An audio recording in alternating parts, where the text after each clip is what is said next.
খাইতে যাবো বিবি ইসমাইলকে নিয়ে সাথে। ইলাহি ভাবিয়া তুমি থাকো এইখানেতে। শুনিয়া হাজেরা বিবি ওরে বলে না তখন দাওয়াত খাইতে যাবেন আপনি কে করে বারণ।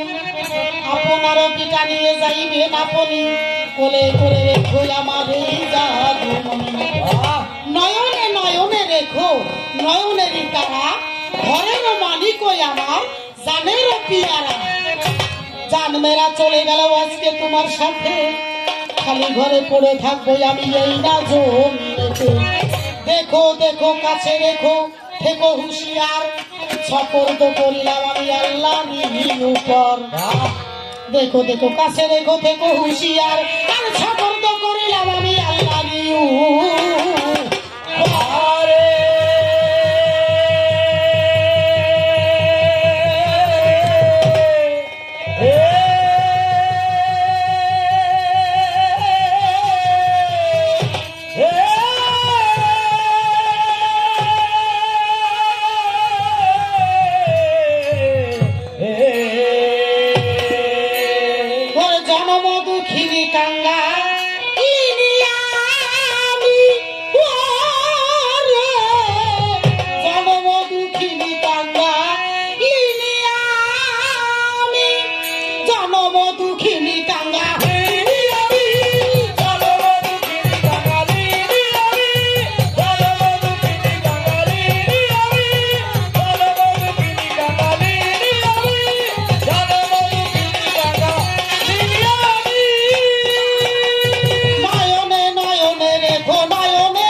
আমার বিপক্ষের শিল্পী একটা কথা জানা উচিত। জারি সোরাব রুস্তুম, হানিফার লড়াই, কাসেম সকিনা, হোসেন শহীদ, এই সমস্ত জারি জানে না এমন কোন দর্শক নাই। একেবারে মুখস্থ না থাকলেও কিছু ধারণা তাদের আছে। এই জারি আমরা প্রত্যেক শিল্পী, বেবি, রিনা, আমরা এগুলো মিডিয়াতে অনেক আগেই ছেড়ে দিছি। এগুলো মানুষের অনেকের মুখস্থ আছে। সোরাব রুস্তুম জারি গাইতে হইলে একেবারে নির্ভুল ভাবে গাওয়া লাগে। জারি কোনোদিন খাতা দেখে বই দেখে কোনোদিন জারি গাওয়া যায় না। দুই একটা গান গাওয়া যায়, প্রথম লাইনটা দেখলে ইন্টুটানো সব মনে পড়ে, গান গাওয়া যায়। জারিগুলো ভালো করে মুখস্থ করে তারপরে গাও, তাতে ভালো লাগবে। তুমি গান খারাপ গাও না, ভালো গাও। তুমি আলোচনাও ভালো দিছো, গানও ভালো গাইছো, কণ্ঠও ভালো আছে, আলহামদুলিল্লাহ। তুমি ভালো গাইতে পারবা, যেহেতু তোমার সে মুড মশন আছে। তবে জারিগুলো মুখস্থ করে গাইও, ভালো লাগবে। মুখস্থ জারি ছাড়া দেখে দেখে জারি হয় না। তবে শুনি আইস পালে বলছে ওরে মালালো তুই গানে দাগা দিতে গেলি রে কুফো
বলেন ও বাপে রে কোথায় নিয়ে যাও বাবা জান বলো না আমারে দুহাই আল্লাহর বাবা জান বলেন না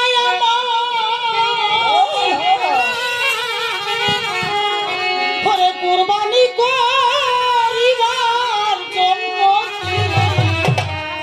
এনেছেন হিতায় তবে কেন করো দেরি ও গইয়া আল্লাহর রাহেতে আমায় করেন না কুরবান।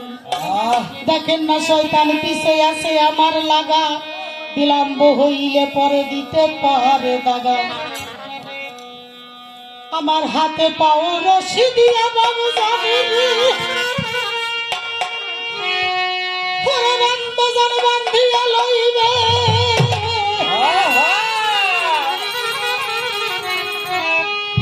কি জানো লড়িলে খুন আপনার কাপড়ে লাগিবে। আমার গায়ে রক্ত যদি বংশী, আমার গায়ে রক্ত যদি বংশী পরে লাগে আপনার গায়ে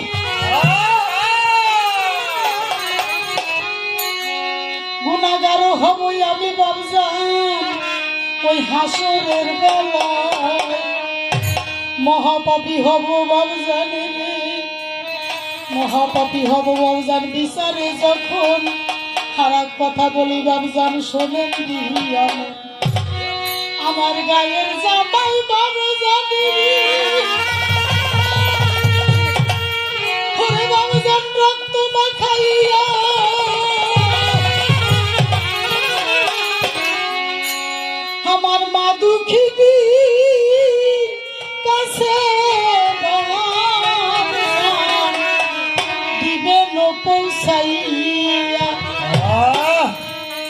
কেন না জননী আমার হইবে পাপিনী, আমার বদলে জামা দেখিবেন যে তিনি। বইল বইল সংবাদ বইল রে, হরে বাবজান মা দুঃখিনীর আগে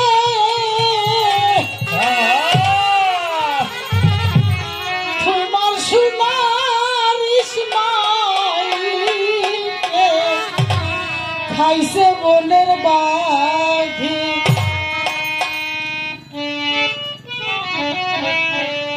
আমার মা জানো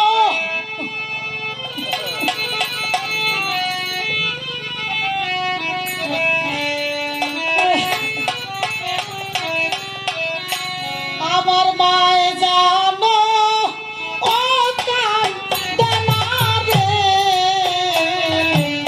বাবা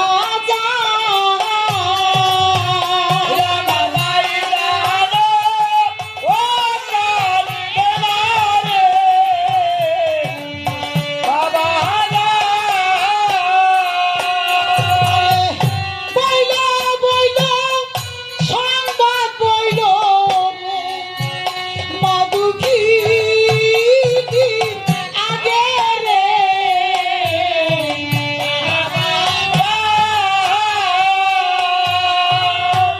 তোমার সোনার ইসমাইলকে রে খাইছে বনের বাঘে রে।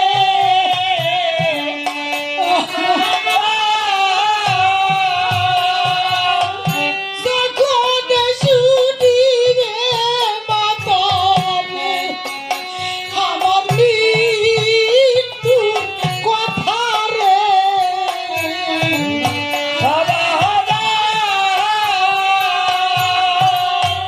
পাষাণে পড়িয়া তখন মরিবে যে মাতা রে।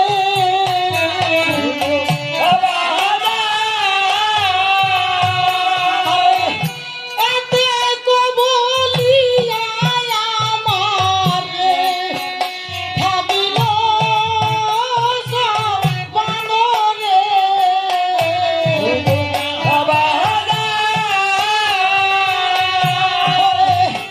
আল্লাহর রাহেতে আমায় রে করে না কুরবানরে।